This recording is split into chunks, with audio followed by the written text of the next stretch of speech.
საუბარი დავიწყოთ ჩვენი გადაცემის პირველ სტუმართან. მოგესალმებით, ბატონო იაგო. თურქმენეთის სტუმარს არაფერს ვერჩი. უბრალოდ, საქართველოში ძალიან უცნაური პოლიტიკური მოწყობის გარემოში აღმოჩნდით ყველანი, იმიტომ რომ აშკარად ეს ჯერ დიქტატურა არ არის, არც სრულყოფილი ავტორიტარიზმიც არ არის, მაგრამ ბევრი არ გვიკლია. ანუ თლად თურქმენეთი არ ვართ, ნამდვილად არ ვართ. მაგრამ ამავე დროს თუ კი ჩვენი ქვეყნის პოლიტიკური ხელმძღვანელები ვინმესთან კომფორტულად გრძნობენ თავს, აშკარად უფრო აზიური, ცენტრალური აზიისა და სამხრეთის ქვეყნების წარმომადგენლებთან ურთიერთობებში. რა ტიპის მოდელად ჩამოვყალიბდით? საით მივდივართ? რაღაცა ისეთ გაჟეჟილი ავტორიტარიზმის პირობებში ვართ. ჩვენ ამას ვეძახით კეთილ დიქტატურას. ამის გამო ბევრი გაკრიტიკებთ თქვენ, პრინციპში. ვერ ხვდები რატო გაკრიტიკებენ, იმიტომ რომ ხანდახან ძალიან სასტიკებიც არიან და დაუნდობლებიც ამის მაგალითი იყო ხერხი წლის სხვა დიქტატორები უნდა ნახოთ სამყაროში, ამიტომ დიქტატურა ზოგადად ასეთია და ის ამიტომ შეიცავს რისკებს და ხა ჩვენ აი იმით რითაც განსხვავდებითო თქვენ რასაც საუბრობთ, მე მგონია რომ ჩვენ არ განსხვავდებით მართლობის ვერტიკალური ფორმით, ანუ ყველას ესმის რომ ამ ქვეყანაში მნიშვნელოვანი გადაწყვეტილებები მიიღება იმ კაბინეტში, სადაც ბიძინა ივანიშვილიც ზის ხოლმე. ანუ შეიძლება სხვაც მონაწილეობს რაღაც პროცესში, მაგრამ ბიძინა ივანიშვილიც იგზის. და ფაქტობრივად ხედავთ რომ ერთ დღეს რომ მართლმსაჯულება როგორიც არის ისეთი არის, მაგრამ ერთ დღეს რომ ქვეყანას აზანზარებდა ის ხალხი მეორე დღეს ციხეშია და მიზეზსაც კი არ გვიხსნიან რეალურად რატომ არის ციხეში და ამიტომ ფორმით, შინაარსობით ფორმით და იმ ვერტიკალიზაციით მართლობის რაც ჩვენ გვაქვს, ჩვენ ყველაზე მეტად გავართ დიქტატურას, მაგრამ ვინაიდან ბატონი ბიძინა ამას არ იყენებს სასტიკად, უფრო ყოველ შემთხვევაში ბევრად უფრო ნაკლებად კაცრად იყენებს ვიდრე შუა აზიის ქვეყნები, თქვენ რაც თქვით, ან კიდე სხვა ქვეყნები, ამიტომ ჩვენ მიგვაჩნია რომ ყველაზე კარგი სახელი ამ ყველაფრისთვის არის კეთილი დიქტატურა. აი ამ კეთილი დიქტატურის პირობებში მიზეზი რა არის?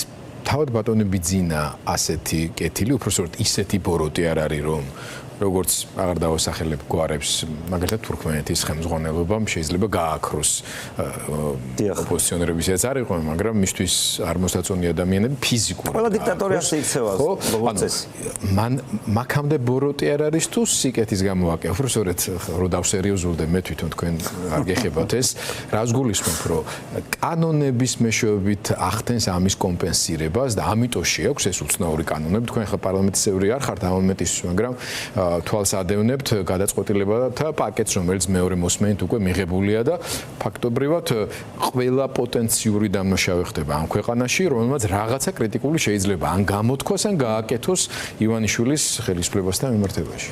ზოგადად დიქტატორი ნიშნავს იმას, რომ რასაც მინდა იმას ვაკეთებ.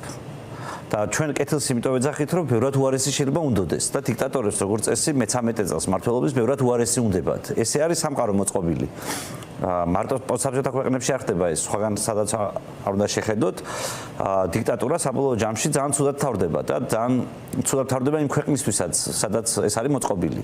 მაგრამ არ ვიცი ხა შეიძლება ბატონ ბიძინას რაღაცა თავის წარმოდგენა აქვს სამყაროზე და ამ მისი წარმოდგენის მიხედვით, რავი, ადამიანების ხოცვა არ მოსულა. ყოველ შემთხვევაში აშკარად ეთყობა რომ არ უყვარს, თორე ძალაუფლება რომელიც მას გააჩნია. რა თქმა უნდა დახოცავს ადამიანებს. ანუ ჩვენ ახლა ამ წუთას ვართ სიტუაციაში, სადაც ერთ ადამიანს ფაქტობრივად განუსაზღვრელი ძალაუფლება გააჩნია. მას გააჩნია უზარმაზარი ფინანსური რესურსები, მას გააჩნია უზარმაზარი ძალაუფლება, მის ხელში არის სასამართლო, მის ხელში არის პროკურატურა, სუსტი და ასე შემდეგ. შესაბამისად, რო გადაწყვიტოს იყოს ბევრად უფრო სასტიკი და არ მოერიდოს მათ შორის იმას, რომ ადამიანური მსხვერპლი ქონდეს, ადამიანური მსხვერპლი ექნება. და მე სწორედ ამიტომ მე ხო ერთი ამბავია, რომ ჯერ ეს ვერ გაგრძელდება, ანუ რაც უფრო გავადრო, რაც უფრო მეტად ადამიანები დაინახავენ რეალობას, მით უფრო მკაცრად ჭანჭეკების მოჭერა დაჭირდება. რაც ახლა ხდება, თქვენ რაც ვკითხეთ, ზუსტად ამის გამო ხდება ეს, ხო, სინამდვილეში, რომ ადრე რაღაცა იყო ცოტა შელამაზებული, მანამდე კიდევ უფრო შელამაზებული, ნელა ეს რაღაცა ფერუმარილი შორდება ამ რაღაცას და ჩვენ სინამდვილეში ვღებულობთ რეალურ სახეს იმ სიტუაციისა, სადაც ვიმყოფებით. მაგრამ ეს სიტუაცია ჯერ კიდე მაინც ასატანია, თქვენ აქ ლაპარაკობთ ქუჩაში პირობითად რაც ირანში ხდება, ის არ ხდება. ამას სხვას ვერაფერს ვერ დააბრალებ. ინსტიტუციების გამო არ ხდება ეს რაღაცა. ჩვენ რო ვთქვათ რომ ახლა ჩვენ გვაქვს ინსტიტუციები, რომელიც გვიცავს იმისგან რომ ბიზნეს ზედმეტი არ მოუვიდეს, ეს არ არის ასე. ხო, პირიქით, არაფერი არ გვაქვს. კარბს იმედი მაქვს ხო? მარტო ერთი კაცის სიკეთის იმედად ვართ.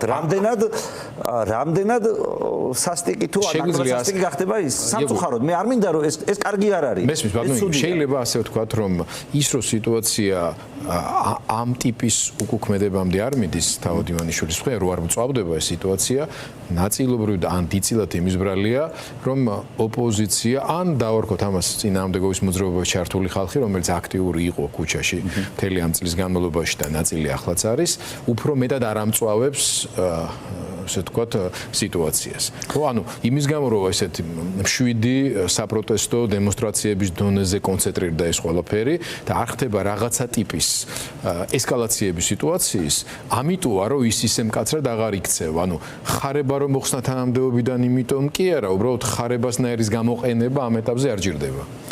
მე პირიქით გონია სიმართლე გითხრათ, იმიტომ რომ ჩვენმა სამწუხაროდ ჩვენმა ოპოზიციამ და კიდევ სხვებმაც, არა მხოლოდ ოპოზიციამ, ყველაფერი გააკეთეს იმისთვის, რომ ყველაფერი გასულოდათ ხოცებს. მათ ქონოდათ საფუძველი იმისთვის, რომ რაღაცა ცუდად მოქცეულიყვნენ და ამას იყენებენ. ანუ აი მათ შორის ეს რო გაზდის ყველაფერი, რასაც მოინდომებენ, ასეთი უაზრო კანონების მიღება, შეზღუდვები, რეგულაციები და ასე შემდეგ, ეს ყველაფერი არის იმისთვის, რომ მეორე მხარეს არ ორგანიზდება არანაირი ძალა, არ ორგანიზდება არანაირი იდეა და პირიქით, როგორ გითხრათ, როდესაც შენ ხალხს საერთოდ არაფერს არ ეუბნები, ანუ არ ეუბნები პირობითად იმას, რომ რას თავაზობ ალტერნატივად. ალტერნატივა არის ბიზნეს ჩამოვაგდე. ეს არის ალტერნატივა. და მე ასეთი ალტერნატივა არ მომწონს, იმიტომ რომ თუ დიქტატურა გინდა, ანუ ბიზნესს რო ჩამოვაგდებ და ისევ იგივეს დატოვებ და ჩვენ ხო ახლა ამ კონსტიტუციით რომელიც ხოცება მიიღეს და სხვათა შორის მე ძალიან მიკვირს ბევრი ოპოზიციონერი თქვენი კოლეგა, ჩემი კოლეგაც ღელავს ამ კონსტიტუციაზე. გეგონება ეს იყოს კონსენსუსის შედეგად მიღებული კონსტიტუცია. გეგონება ამას ქართულმა ხალხმა პატივი უნდა სცეს. იმიტომ რომ როგორ შეიძლება იმ კონსტიტუციას პატივს სცემდე, რომელსაც მარტო ერთმა პარტიამ მიიღო. შევარდნაძემაც კი თქვენ მოგეხსენებათ იჩალიჩა, ესე რომ ვთქვა, ჟარგონულად იმისთვის, რომ რამდენიმე პარტიის თანხმობა მაინც ქონოდა კონსტიტუციაში. კი, საზოგადოებრივი კონსენსუსისაგან. ამ კონსენსუსმა ჩვენ რაღაცნაირად, აი, შეიძლება ბოლომდე დაგვიცვათ ხო ვერ ვიტყვი, მაგრამ აი რაღაცა ტიპის პიიტეტი არსებობდა ამ კონსტიტუციის მიმართ, იმიტომ რომ ბევრი სხვადასხვა ფენა საზოგადოების მონაწილეობდა მის მიღებაში. ახლა ცხადი არ მონაწილეობდა იმ პერიოდისთვის ძალიან მნიშვნელოვანი ხალხი, ზვიად გამსახურდიას მომხრეები, რომლებიც ასევე მნიშვნელოვანი იყო ამ კონსტიტუციაში რამენაირად მიიღოთ მონაწილეობა. თუმცა ზვიად გამსახურდიას მთავრობის შემადგენლობაში პოლიტიკურ ჯგუფში მყოფი რამდენიმე ჯგუფი მონაწილეობდა. კი, მაგრამ ამის მიუხედავად ისინი უკვე აღარ იყვნენ პირდაპირ დაკავშირებული ამას თემასთან. ამას ჰქონდა პრობლემა ამ კონსტიტუციას და მაგიტომაც მივიღეთ საბოლოო ჯამში რომ ვერ გაკაჩა ამ კონსტიტუციამ და ამის გამო მიხეილ სააკაშვილის რეჟიმი მივიღეთ და მარტივად შეძლო მან ამ კონსტიტუციაში შლების შეტანა და მე ქართული ოცნებაც ამიტომ მივიღეთ, მაგრამ დღევანდელ კონსტიტუციაზე რომ ჩვენი კოლეგები გამოდიან და იძახიან რომ აი ჩვენ ამ კონსტიტუციას უნდა ვცეთ პატივი, ხორცები კონსტიტუციას აღარ სწორად თქვა კობახიძემ. არ ვიცოდიო თუ ასე აფასებდით ჩემს მიერ მიღებულ კონსტიტუციას. ამიტომ ჩემი აზრით ჩვენ გვჭირდება გადააზრება რაღაცნაირად მთელი ამ პროცესის რაშიც ვიმყოფებით და სანამ ამას არ გადავიაზრებთ, სანამ რაღაცა ისეთი ცრუ პიიტეტები გვექნება ცრუ რაღაცეების მიმართ, ჩემი აზრით სულ იქნება პრობლემა და სულ იქნება დამოკიდებული ყველაფერი იმაზე, რამდენად კეთილია ჩვენი დიქტატორი, იმიტომ რომ შეიძლება რომ არჩევნებზე გადიოდეს პოლიტიკური პარტია და ყველა პოლიტიკური პარტიები ამ შემთხვევაში და არ კონდეთ მათ პასუხი შეკითხვაზე, რომ მოიგონ რა მოხდება, ვინ იქნება უფროსი. იმიტომ რომ თუ შენ არ ცვლი მთელ რეჟიმს, მთელ კონსტიტუციას არ ცვლი, თუ ცვლი უნდა მითხრა როგორ ცვლი კონსტიტუციას. თუ არ ცვლი ამ კონსტიტუციას, მაშინ შენ მეუბნები რომ მე ბიზნესზე უკეთესი და უფრო კეთილი დიქტატორი ვარ. მე ამის არ მჯერა. ამ კონსტიტუციის მიხედვით ჩვენ ვართ საპარლამენტო რესპუბლიკა, სადაც დიდი ალბათობა იმისა რომ კოალიციური მმართველობა, კოალიციური შეთანხმება გახდება აუცილებელი, წინასწარ ჩანს ყოველ შემთხვევაში იმ პოლიტიკური განწყობების მხარდამჭერების რაოდენობის მიხედვით. ცალკე პოლიტიკური პარტიების უმეტესობას თავიანთი ხედვები გამოქვეყნებული აქვს სასამართლოსთან მიმართებაში, საგადასახადო სისტემასთან მიმართებაში და ასე შემდეგ. ეგ ეტაპები თითქოს გაიარეს. მე იყო კიდე ერთი ეტაპი, მათ შორის თქვენი აქტიური მოწადინებით, როდესაც აი სასამართლო სისტემაზე მიდიოდა საერთო საუბრები, პირდაპირ ეთერები, ჰქონდათ რაღაც შეთანხმებები იქნა მიღწეული. რაშია უფრო მეტად პრობლემა? შინაარსობრივი ალტერნატივა, არის კვლავ ძალიან აქტუალურად წინ წამოსაწევი, თუ პირიქით ხალხის იმ მნიშვნელოვან ნაწილს, ვისაც რაღაც ცვლილების მიღწევა უნდა და ამ პირობებში ცხოვრება აღარ უნდა, პირიქით ჭირდება ვიღაცამ დაანახოს თქვენი სიტყვებით როგორ თქვის, როგორ ჩამოვაგდებთ ბიზნესს თუ უბრალოდ როგორ მივახწევთ ცვლილებებს, როგორ შევაჯანჯღარებთ ამ რეჟიმს ისე, რომ თუნდაც აუცილებელი გახდება შედარებით სამართლიან პირობებში არჩევნების ჩატარება. მოდი დავიწყოთ იქიდან, რომ პირველი ჩემი აზრით ოპოზიციური პარტიები, რაზეც უნდა შეთანხმდნენ, არის ის, რომ ამ კონსტიტუციას გავაუქმებთ. პირველი ამაზე უნდა შევთანხმდეთ. იმიტომ რომ არ გვინდა რა საფრანგეთში ხდებოდა ასე. მოდიოდა მთავრობა, ხებულობდა 100%-ით კონსტიტუციას, მოდიოდა მე ახალი მთავრობა და აუქმებდა ამ კონსტიტუციას. ამერიკულმა კონსტიტუციამ კი მიუხედავად იმისა, რომ არავის ის არ მოწონდა, როცა ღებულობდნენ, გაძლო ამდენი ხანით გაძლო. კონსტიტუციის მთავარი არის კონსენსუსი. ჩვენ ვსაუბრობთ კონსტიტუციის პატივისცემაზე, რომელიც კონსენსუსით არ არის მიღებული. თუ ჩვენ ეს, და თან ამ კონსტიტუციით არის დამყარებული კეთილი დიქტატურა. რაც მე ვთქვი. ახლა წარმოიდგინეთ ამ კეთილ დიქტატურას ჩვეულებრივ დიქტატურად გადაქცევისთვის ერთი კომპონენტი აკლია შეცვალე დიქტატორი დაცვი უფრო ნაკლებად კეთილი და გამოვა ჩვეულებრივ დიქტატურა პირწავარდნილი. აი ამ კონსტიტუციით მოწყობილი. შესაბამისად ამ კონსტიტუციამ ხო ვერ დაგვიცვა დიქტატურისგან. ამ კონსტიტუციის მიერ ქვეყანა ისე იმართება, როგორც იმართება. თუ ვცვლით ამ კონსტიტუციას, მაშინ ხო უნდა ვთქვათ, როგორ ვცვლით. ჩვენ მაგალითად პარლამენტში თქვენ რას უწუნებთ ამ კონსტიტუციას? გეტყვით ახლა, გეტყვით. არა, რას უწუნებთ? დღევანდელი რეჟიმი ამ ფურცელზე ძალაუფლება დანაწილებულია. არა, კომუნისტების კონსტიტუციას 36 წელს ასევე ქონდა დანაწილებული დემოკრატიულ ღირებულებებს. ანუ კონსტიტუციაში კი არის საქმე, არის რეალურ პოლიტიკურ. კი, ამიტომაც ოღონდ ეს კონსტიტუცია ვერ გიცავს. ანუ როგორც 36 წლის კონსტიტუცია ხო არ გადმოგვიღია. დამოუკიდებელ საქართველოში გვეთქვა რომ სტალინის კონსტიტუციით ცხოვრობთ, ხო არ ვიცხოვრებდით. მიუხედავად იმისა, რომ იქ კაი რაღაცები წეწერა. იქ არ ეწერა ხალხი ტროიკებით გავასამართლოთ ხალხი და დავხოცოთ, არ ეწერა იმ კონსტიტუციაში. ჩვენ ახლა დღეს ასეთი კონსტიტუცია გვაქვს. უბრალოდ პრინციპულად დაუშვებელია ამ კონსტიტუციით მუშაობა. ჩვენ ეს ვიცოდით სულ. დავდიოდით ჩვენს კოლეგა ოპოზიციონერებთან პარლამენტში. და ვეკითხებოდი, მე დავდიოდი პასტა ფურცლით. და ვეკითხებოდი, შენ კონკრეტულ პარტიაო. შემდეგ დავასახელო ხალხი ვისთანაც ყოფილმა. რამიშვალ და მენდეთ რო ასეა. არავინ არ უარყოფს ამას. ჩამომიწერე სამი საკითხი, რომელიც გინდა შენ. მე ვერ მივდიოდი მეორე პარტიასთან. შენ ჩამომიწერე სამი საკითხი. შენ რომ მოხვიდე ხელისუფლებაში, რა იქნება შენი მოთხოვნა? მე მინდა აი ეს გავაკეთო. მეორე პარტია სამი საკითხი, აი ეს გავაკეთო. მესამე პარტია. ყველა პარტია მაქვს ასე დავლილი.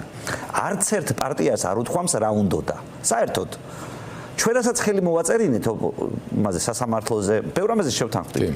ზუსტად გავიდა ერთი კვირა. ერთ კვირაში NGO-ებმა ჩაატარეს რაღაცა კონფერენცია. მე ისე მეც ვიყავი მოწვეული და მეც მივედი. ჩვენი ძირფასი კოლეგა ოპოზიციონერებიც იქ იყვნენ. რაზეც ხელი მოაწერეს ერთი კვირის წინ, იმისი რადიკალურად 100%-ით საწინააღმდეგო დოკუმენტი დადო NGO-ებმა. იმასაც მოაწერეს ხელი. მერე მაგალითად ზოგიერთი პარტიები გამოვიდნენ ამ ხელმოწერიდან. მაგალითად ევროპულმა საქართველოს მოაწერა ხელი ამ იმას დოკუმენტს. თუ არცები მაშინ გიგაბოკერია იყო, ან მონაწილეობდა ყოველ შემთხვევაში გიგაბოკერია, მაგრამ ხელი ვინ მოაწერა ზუსტად არ მახსოვს. მერე ევროპული საქართველოს ლიდერი გახდა ჩერგო. ჩერგომ უარყო ეს, მეო გამოვედიო ამ ხელმოწერიდანო. და უცბად მივიღეთ სიტუაცია, სადაც ქართულმა ამორჩეულმა უბრალოდ ვერ გაიგო ბიძინა ივანიშვილის გადარჩევის შემთხვევაში რა ემუქრებოდათ მათ. ჩვენ ხო ამას ვყიროდით წინა საარჩევნოდ, რომ ხალხო, ქართული ოცნების ხელშია პროპაგანდა, მათ ხელშია ფული. ისინი ლაპარაკობენ მშვიდობაზე და ასე შემდეგ და ასე შემდეგ. ჩვენ რას უპირისპირებთ? და ერთადერთი დაპირისპირება ამის იყო, რომ ჩვენ ჩამოვაგდებთ ბიძინას. კაცო, ბიძინას რო ჩამოვაგდებ, ხალხს რო ამას ეუბნები, ხო უნდა აუხსნა რაში გიშლის ხელს ბიძინა. ხო გასაგებია რომ ბევრ ამაში გიშლის, მაგრამ კონკრეტულად ეს კაცი რო არ იყოს, იქნება ქვეყანა იქცევა და პირიქით დასაძახებელი გაგვიხდეს ბატონ ბიძინა არ წახვიდეთ მობძანდით. თუ შენ რაღაცას არ ამბობ, რომ მე ეს კაცი ხელს ამაში მიშლის. მე მინდა სასამართლოს ასეთი რეფორმა. ხო, მე მგონი საგარეო პოლიტიკური ორიენტაციასთან დაკავშირებით არსებობდა ეს კონსენსუსი. აი ნახეთ, რაც შეიძლება საგარეო მაგაშიც არ მოყვებით. შეიძლება ამ პარტიების მცდელობა უკავშირდებოდა იმას, რომ უფრო მეტად აქცენტი გაეკეთებინათ იმაზე, რადგან საყოველთაო კონსენსუსი არსებობდა და ნაკლები იმაზე, რაც მათ იდეოლოგიური დაყოფის გამო დააპირისპირებდა. ასეთ შეიძლება ყოფილიყო საგარეო პოლიტიკური ორიენტაცია, ამ მხრივ ყველას საერთოდ საერთო განცხადებებიც აქვს გაკეთებული. ასეთი შეიძლებოდა ყოფილიყო სასამართლოს რეფორმის მიმართულებით რაღაცა ტიპის შეთანხმება, რომელიც თქვენი მონაწილეობითაც შეთანხმდა. მე უკვე რაც გაგრძელდა, უკვე ცალკე თემა არის. ანუ ის რო პარტიები თავს იკავებდნენ ამ მიმართულებით პროაქტიული კონსულტაციებისაგან, იმაზე ხო არ მიანიშნებდა უბრალოდ რომ გამყოფი თემები ყოფილიყო ნაკლები. მთავარზე შეთანხმებული იყვნენ დიქტატურა დაემარცხებინათ და შემდეგ უკვე სამართლიანი არჩევნების და საარჩევნო კამპანიის ჩატარების პირობებში იდეოლოგიური კონკურენციის პირობებში უკვე კოალიციური კონტურები გამოჩენილია. მე კიდე კოალიცია სხვა რამე მგონია. მე კიდე მგონია კოალიცია ის რომ ჩვენ არა ვართ ერთი პარტია, სხვადასხვა მოსაზრება. არ გვეშინია იმისი რომ განსხვავებულები ვართ. მე რო დავდიოდი ამ ჩვენ კოლეგებთან და სამი საკითხი ჩამომიწერეთ მეთქი რომ ვეუბნებოდი, იქ სწორედ ამის გარკვევა მინდოდა, რაში ეთანხმებოდა ეს ხალხი ერთმანეთს, რაში არ ეთანხმებოდა ერთმანეთს, რომ მე პირობითად მეთქვა რომ აი თქვენ თუ იქნებით ამ კოალიციაში, მოდი ეს საკითხი ისე გადაწყდეს, როგორც თქვენ გაქვთ წარმოდგენილი. ეს საკითხი ისე გადაწყდეს, როგორც ამ პარტიას აქვს წარმოდგენილი. ეს საკითხი ისე გადაწყდეს, როგორც მე მაქვს წარმოდგენილი. ახლა აქტუალურია ეს, რადგან თქვენ ამაზე აქცენტს აკეთებს და ამდენ საუბრობთ, თქვენ თვლით რომ ახლაც ამ გზით უნდა იაროს ოპოზიციამ, რომ პერსპექტივაში არა მარტო ივანიშვილთან დაპირისპირების, არამედ ოპოზიციის რაღაც თემებზე ერთიანობის პერსპექტივა დაინახოს მოსახლეობა მომავალი კოალიციის. ნახეთ, საქართველოში როცა ხელისუფლება შეცვლილა, ყოველთვის ის ადამიანი, ვინც ცვლიდა ხელისუფლებას, ამბობდა მთავარ სათქმელს, რა შეიცვლებოდა ხალხისთვის ხელისუფლების შეცვლის მერე. ის არ ამბობდა, რომ საქართველოს კორუფციის გარეშე. საქართველოს კორუფციის გარეშე, საქართველოს კომუნისტების გარეშე, საქართველოს რაღაცა სტაბილურობა იყო შევარდნაძის და ასე შემდეგ. ანუ ძალიან გასაგები მესიჯ ბოქსით მოძრაობდა ქართული პოლიტიკური სპექტრი. მე არ ვიცი დაგვავიწყდა ეს ამბავი უახლოეს წარსული. არ ვიცი რომ მოსყიდულია დიდი ნაწილი და სპეციალურად არის ქაოსი შექმნილი, არავინ არაფერზე არასდროს არ შეთანხმდეს.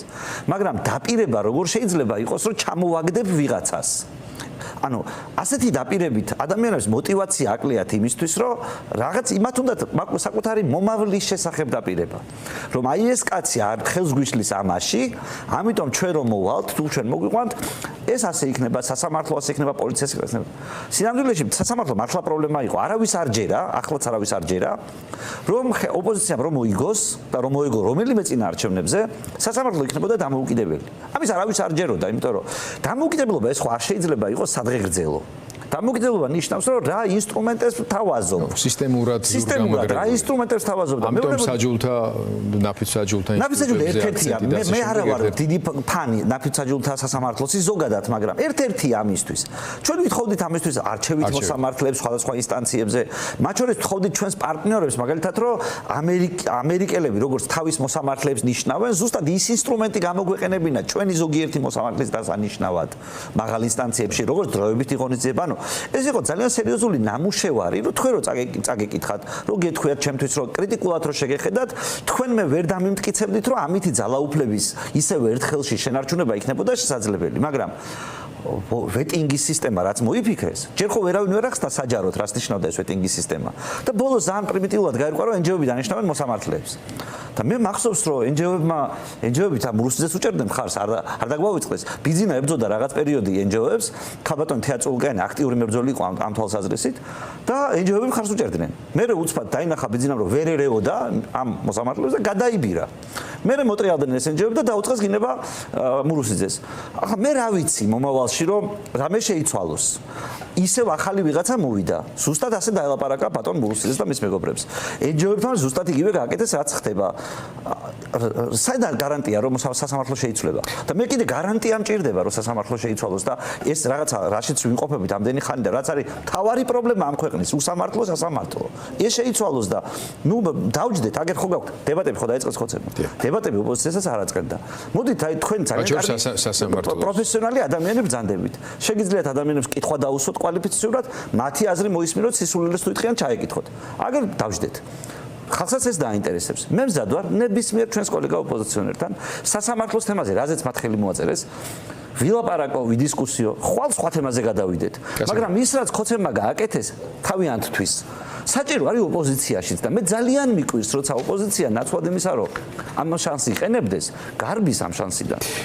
კი აქვს დამეთანხმებით, რომ ოპოზიციას ამ მომენტისთვის ასევე ძალიან სერიოზული პრობლემები აქვს, აი შესავალში რაც ვაჩვენეთ მაყურებელს, ფაქტობრივად ოპოზიციური ხელმძღვანელობის მთელი შემადგენლობა დღესაც სასამართლოს შეიჯდა, ზოგს ესე ვთქვათ გაუსვლელობა აქვს ამ შემთხვევაში 14 წლამდე მუხლი კიდიათ ასე ვთქვათ დამოკლეს מחვილივით, ელენე ნიკამელია ციხეში არიან საერთოდ და რთულია ასე ვთქვათ შედარებით უფრო ნორმალური პოლიტიკური დღესასრიგის შედგენა თუნდაც ოპოზიციის შიგნით, მაგრამ ჩვენ უნდა ვცადოთ თემატური დებატების წარმართვას. ბოლოს მინდა რომ ცოტა განსხვავებულ თემასთან დაკავშირებით, რომელიც აქტუალურია ბოლო რამდენიმე კვირის განმავლობაში და უკავშირდება მთელი რიგი რეგულაციების შემოტანას, გადაწყვეტილებების მიღებას, რომელიც შემოდის საქართველოში ქართველი, ესე ვთქვათ, სამუშაოს მაძიებელი ადამიანის ინტერესების ეგიდით, აი ამ ინტერესებით თითქოს, ან ქართველი მყიდველის, ქართველი მომხმარებლის ინტერესებიდან. ერთი უკავშირდება მაგალითად განკაცრებულ მიგრაციულ კანონმდებლობას, რომელიც უგრძელავს უცხო ქვეყნის მოქალაქეებს მცირე გამონაკლისის გარეშე, რომ სხვადასხვა პროფესიებში დასაქმდეს და ასე ვთქვათ, ხელფასი აიღოს ამაში და მეორეს უკავშირდება ეს ფასებთან ბრძოლის კამპანიას, რომელიც გამოხატული არის სხვადასხვა კომისიების მეშვეობით ფას წარმოქმნის პოლიტიკის ანალიზის და პარალელურად სუსის მეშვეობით, ასე ვთქვათ, სპეციალური გადაწყვეტილებების მიღებაში. აი, ზოგადად თქვენი ხედვიდან გამომდინარე, რამდენად ეფექტური შეიძლება აღმოჩნდეს ეს ნაბიჯი? ეფექტური რა შეჭირდებათ ამის გაკეთება? ეს ძალიან პოპულისტური ნაბიჯია, ცხადია, იმ გაგებით, რომ ქართველებს იცავენ ერთი შეხედვით და რაღაცა იცავენ პირობითად რაღაცა ქართულ გლოვოს კურიერებს, უცხოელი გლოვოს კურიერების კონკურენციისგან. და მე ერთ რაღაცაზე მინდა მაყურებლის ყურადღება მივაქციო, არ ვიცი ამდენად მარტივად გამომივამისხო, მაგრამ ვეცდები, ნახეთ. მიზანი არ შეიძლება იყოს დასაქმებულების დაცვა კონკურენციისგან. მიზანი უნდა იყოს მომხმარებლის დაცვა. მომხმარებელი არის 3,700,000 ქართველი. დასაქმებული არის 1000 გლოვოს კურიერი. იმითი რომ აქ შემოდის იაფი შრომა და მე საერთოდ მიკვირს ასევე რატომ შეიძლება ჩვენ ქართველი ხალხი ვიძახდეთ რომ ჩვენ უნდა ვიყოთ გლოვოს კურიერები. ჩვენ უნდა ვიყოთ ტაქსის მძღოლები. ჩვენ ხო ქართველებს სხვა ამბიცია უნდა გქონდეს, რომ გამდიდრდეთ, როგორც აი მაგალითად არაბები არიან დიდრები. და არაბეთში იაფი მუშახელი არის სხვა ქვეყნიდან შემოსული. ჩვენ კიდევ ვამბობთ, რომ იაფი მუშახელი უნდა გავყაროთ და იაფი მუშახელი უნდა იყოს ქართველი. ეს ნებისმიერ შემთხვევაში გააძვირებს პროდუქტს თქვენთვის, ჩემთვის და საქართველოს 3,700 მოქალაქისთვის. 3,700,000 მოქალაქისთვის. 1000 გლოვოს კურიერს რო 100 ლარით მეტი ხელფასი ექნება, ან 200 ლარით მეტი ხელფასი ექნება. ანუ ნებისმიერ ასეთი პროფესიის წარმომადგენელს. ეს რატომ არის უფრო დიდი ღირებულება, ვიდრე ის, რომ 3,700,000 ადამიანი თითო გამოძახებაზე 2 ლარით იაფად გამოიძახებს, საჭმელი იქნება, ტაქსი იქნება თუ რაც იქნება.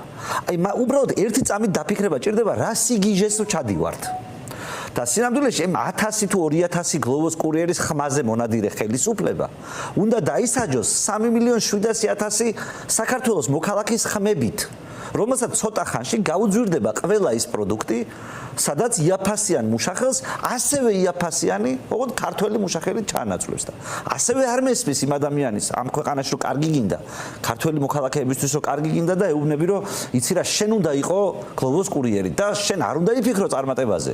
შენ უნდა იფიქრო იმაზე რომ გააძევო იაფასიანი კონკურენტები არაბეთიდან, პაკისტანიდან, საიდანღაც და შენ უნდა დაждდე ამ მოტოციკლებზე. და მე არ მინდა ქართველი ხალხი იჯდეს გლოვოს მოტოციკლზე. კი არ ვერჩი შრომას, კი არ ვერჩი. შრომას ნებისმიერს პატივს ვცემ.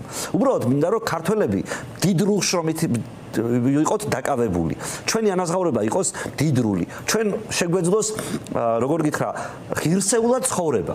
და მე არ მჯერა რომ ეს შესაძლებელია იმ სამუშაოზე, რომელსაც ინდოელი და პაკისტანელი სტუდენტები ასრულებდნენ საქართველოში იაფად. და ერთის მხრივ ეს სინამდვილეში გაგვიძვირებს ჩვენ იმას საქმეა და პროდუქტს და მეორეს მხრივ ზოგადად ქართველი ახალგაზრდებისთვის ცუდია. შეიძლება არგუმენტი ერთი მხრივ იყოს ის, რომ საქართველოსდან ემიგრაცია შეემცირებს იმ მხრივ, რომ აქ სამუშაო ადგილი გაჩნდება, თუმცა ქართველების მნიშვნელოვანი ნაწილი, როცა მიდის დასავლეთის ქვეყნებში, ძირითადად სწორედ ამ ტიპის სამუშაოებზე იწყებს თავისი ცხოვრების აწყობას და კარიერის აწყობას, ხო? თუმცა იქ იგივე მომსახურება მის შემთხვევაში ხელფასის სახით რამდენჯერმე უფრო ძვირი ღირს და რამდენჯერმე ძვირად ღირებულ ანაზღაურებაზე მიდის. და საქართველოში რომ რამდენჯერმე ძვირად ღირებული ანაზღაურება მიუცეთ ამ ადამიანებს, ჩვენ რამდენჯერმე გაგვიზრდება ის პროდუქტი, რასაც ვღებულობთ. და 3 მილიონი 700,000 კაც პროდუქტი არ უნდა გაუძვირდეს, ეს არის მთავარი ღირებულება. ფარაო 1500 კაცის დასაქმება. კვერცხის და სხვა ფასებზე რა სიტყვით და ამით ანალოგიურია ზუსტად, თუ გახსოვთ ერთი პერიოდი ზუსტად ამ კომისიებით რა მოყვება ამასია. არა, ეს არაფერი აბსურდია, არაფერი შეიძლება ამას არ მოყვეს. პირიქით თუ ხელისუფლება იგივეს გააძვირებს, იგივეს გააგრძელებს, შემოიღებს რეგულირებებს და სუსის მეშვეობით ფასის კონტროლს დაიწყებს. სინამდვილეში პროდუქტი გაძვირდება, რა თქმა უნდა. უბრალოდ იქნება ერთი ან ორი დასახელების პროდუქტი, რომელიც სულ არსებობს ბაზარზე.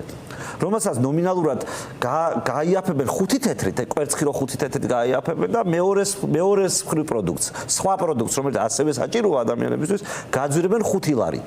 და უბრალოდ ეცდებიან პროპაგანდით ადამიანებს უთხრან, რომ აი ჩვენმა რეფორმა მიმუშავა, ნახეთ რაღაცა კვერცხი 5 თეთრით გავაიაფეთ. მაგრამ საბოლოო ჯამში თუ ჩვენ გვინდა რამის გაიაფება, თავრობამ დაიწყოს თავისი თავით. მოხსნას დეგეგე მარტივად, შეამციროს რეგულირებები, გაზარდოს კონკურენცია, ბაზარი გახადოს კონკურენტული. ბიუროკრატიის ხარჯები ხო, შეამციროს ბიუროკრატიის ხარჯები. მანქანები, ავტომობილები უამრავი, მათთვის გამოყოფილი საწვავი, ყველა მინისტრი, დეპარტამენტის თავმჯდომარე, მოადგილე, სამმართველოს უფროსი, საკრებულოების კომისიების თავმჯდომარები და ასე შემდეგ. მარტო ამ ავტოპარკის მეხანძრის და პოლიციელის კი. და რაც ყველაზე მთავარია. ამის ეკონომიით რა. ამ ყველაფერთან ერთად რაც ყველაზე მთავარია, რომელიც უბრალოდ ცაზე წერია, მე თქვენ ციფრებს გეტყვით და მიხვდებით რაზე ვლაპარაკობ. ნაცების დროს ამ ქვეყანაში იყო დაბეჭდილი 5-6 მილიარდი ლარი. დღეს არის 35-36. როგორ შეიძლება ფასი არ გაიძვიროს, არ გაძვირდეს? როდესაც ადრე მიმოქცევაში იყო 5-6 მილიარდი, ახლა არის 35-36 მილიარდი. ანუ შენ ფულს ბეჭდავდე და ბიზნესმენს თხოვდე პროდუქტი გაიაფეო. აი ეს როგორ გითხრა, ეს მხოლოდ შესაძლებელი არის იმიტომ, რომ ბიზნესმენები არიან ხოცებთან შეკრულები და ბიზნესმენი რო ხმას იღებდეს, მართლა იმას ლაპარაკობდეს, რასაც ფიქრობს, რაც სალაპარაკოა. ეს ხო არ მოხდებოდა. ცოტა ლაპარაკობს ამაზე, მაგრამ ამ ტიპის სისტემებში, თუნდაც იმ კეთილი დიქტატურის პირობებში, როგორც წესი ბიზნესმენები თანამები ვერ არიან და მთავარი აქცენტი ვერ იქნება. ახლა ბიზნესმენი პოლიტიკოსები ლაპარაკობენ. დამახასიათებელი ნიშანი არ არის ზოგადად, მაგრამ მე ვიძახი, რომ ფაქტი, თუ ჩვენ გვინდა რომ ფაქტი გავიგოთ, ამ ფაქტის შესახებ ბიზნესმენმა ყველაზე კარგად იცის. მან იცის, რომ ფულს ბეჭდავენ, ამიტომ მას უწევს პროდუქტის გაძვირება. მაგრამ გამოდის და ტელევიზორში ეს სასაცილო რაღაცებს ლაპარაკობს, რომ უი ბოდიში შეგვეშალა და აწე გავაიაფებ პროდუქტს. ეცოდება ეს ხალხი. ყველა მცოდნე ადამიანები იცის, რომ ინფლაცია ზირთად ეროვნული ბანკის პოლიტიკა განაპირობებს. მადლობა. ხუჩიას დავიმშვიდობოთ. მადლობა